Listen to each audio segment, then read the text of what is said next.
Hello दोस्तों, यदि आप साइंस की तैयारी करना चाहते हैं तो हम आपके लिए लेकर आए एनसीईआरटी बेस्ड एमसीक्यू। प्रश्न संख्या 142। लेंस के प्रकाशिक केंद्र से निर्गत किरण अविचलित रहेगी, परावर्तित होगी, मुड़ जाएगी या विचलित होगी? बताइए कौन सा उत्तर ठीक होगा। कुछ सेकंड्स का समय आप लोगों के लिए। ऑप्शन नंबर ए अविचलित रहेगी। ऑप्शन नंबर ए ठीक उत्तर होगा। प्रश्न संख्या 143। गोलीय दर्पण के मुख्य अक्ष के संबंध में निम्नलिखित में से कौन से कथन सही है? मुख्य अक्ष एक काल्पनिक रेखा होती है जो दर्पण के दोनों ओर विस्तृत होती है। मुख्य अक्ष वक्रता के अंदर मुख्य फोकस और ध्रुव से होकर गुजरता है। वक्रित दर्पण का मुख्य अक्ष वक्रित होता है। बताइए कौन सा उत्तर ठीक होगा। कुछ सेकंड्स का समय आप लोगों के लिए। ऑप्शन नंबर डी, केवल ए और बी ठीक उत्तर होंगे। ऑप्शन नंबर डी ठीक उत्तर है। प्रश्न संख्या 144। गोलीय दर्पणों द्वारा प्रतिनिर्मित करने के लिए फोकस दूरी और वक्रता त्रिज्या के सही चिन्ह परिपाटी निम्नलिखित में से कौन सी होगी? कुछ सेकंड्स का समय आप लोग के लिए। बताइए कौन सा उत्तर ठीक होगा। ऑप्शन नंबर डी, अवतल दर्पण के लिए एफ ऋणात्मक आर ऋणात्मक। ऑप्शन नंबर डी ठीक उत्तर होगा।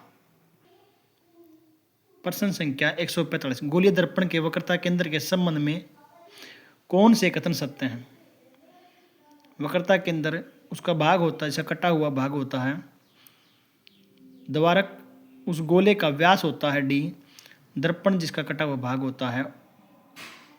Statement number 3।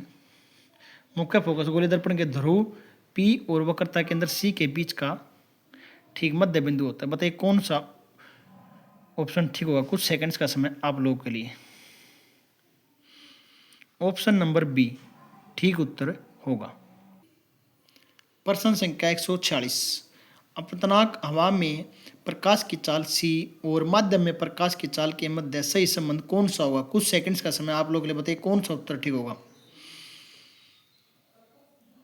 अपवर्तनांक इजिकल टू प्रकाश की चाल अपॉन हवा में प्रकाश की चाल और अपॉन माध्यम में प्रकाश की चाल। ऑप्शन नंबर डी ठीक उत्तर होगा। प्रश्न संख्या 147। जल में डूबे हुए कुछ कंचों को देखने पर उनका आकार वास्तविक आकार से बड़ा दिखाई देता है। ऐसा इसलिए होता है क्योंकि जल एक खालिस्तान के रूप में कार्य करता है। कुछ सेकंड्स का समय आप लोगों के लिए। बताइए कौन सा उत्तर ठीक होगा। ऑप्शन नंबर सी, उत्तल लेंस, क्योंकि वह एक उत्तल लेंस के रूप में कार्य करता है। ऑप्शन नंबर सी ठीक उत्तर होगा। प्रश्न संख्या 148। मान लीजिए एक लड़के के सामने एक जादुई दर्पण रखा। परिणाम स्वरूप लड़का देखता है कि उसके सिर का प्रतिबिंब समान आकार का, उसके शरीर का मध्य भाग छोटा और पैरों का आकार बड़ा है।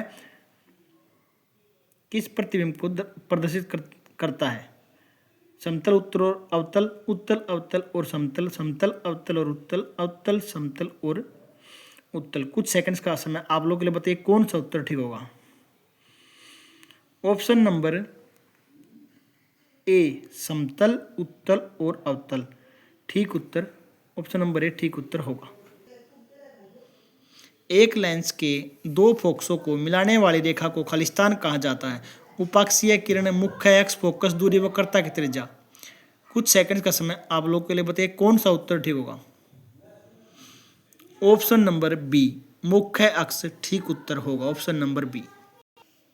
प्रश्न संख्या 150। जब एक किरण गोलाकार दर्पण के वक्रता केंद्र सी से गुजरती है तो परावर्तित किरण और आपतित किरण के बीच बनने वाला कोण होगा 0 डिग्री, 270 डिग्री, 90 डिग्री या फिर 180 डिग्री। कुछ सेकंड्स का समय आप लोगों के लिए। बताइए कौन सा उत्तर ठीक होगा। 0 डिग्री ठीक उत्तर होगा। ऑप्शन नंबर ए ठीक उत्तर होगा। यदि आपको हमारी वीडियो पसंद आए तो प्लीज़ चैनल को लाइक, शेयर और सब्सक्राइब अवश्य करें। ये हमें आने वाले समय में अच्छा कार्य करने के लिए प्रेरित करेगा। कमेंट में अपनी राय अवश्य दें। आप सबका धन्यवाद। Thank you.